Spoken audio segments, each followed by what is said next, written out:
The first high-rise to face the newly elected city commission meets its fate Tuesday night.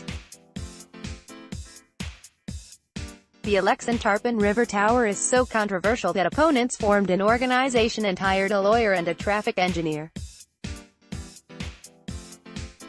They're hoping newly elected officials who campaigned on putting the city's development in check will do something about the building proposed across U.S.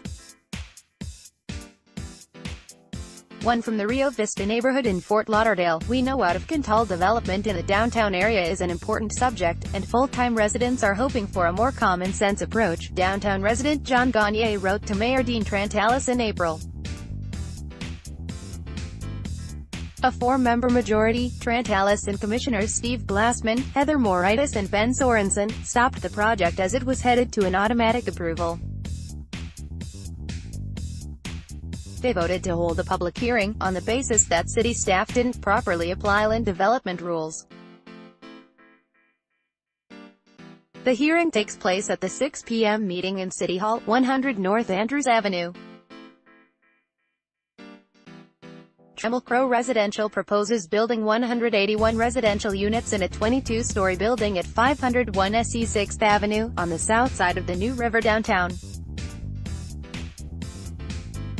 It replaced a 30-unit Edgewood condo in a 3-story building. The site is across the river from the historic Stranahan House, between Smoker Park and the top of the tunnel.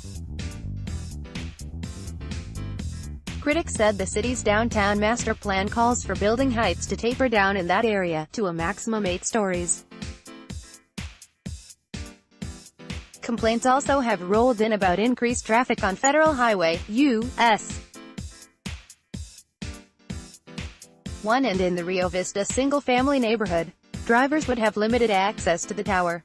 It's blocked in by the river, the park, the US 1 tunnel and another condo. The only access is via a one-way service road that takes northbound drivers around the top of the Henry E. Kinney Tunnel, to reach the site just west of the tunnel top.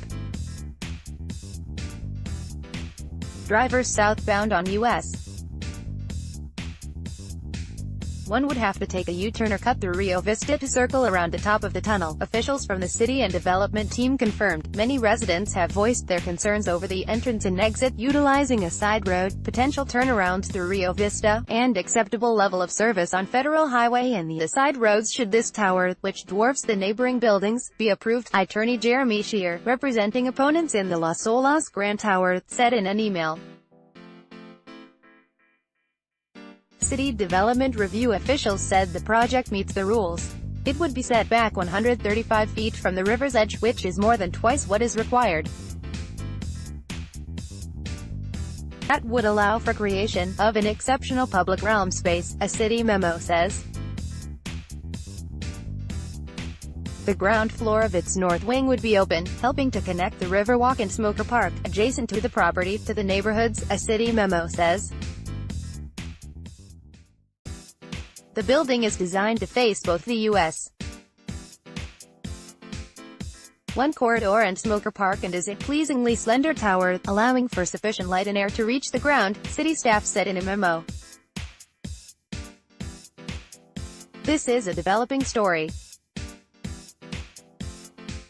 Check back for updates. Brittany Wallman can be reached at bwallman@sun-sentinel.com or 954-356-4541.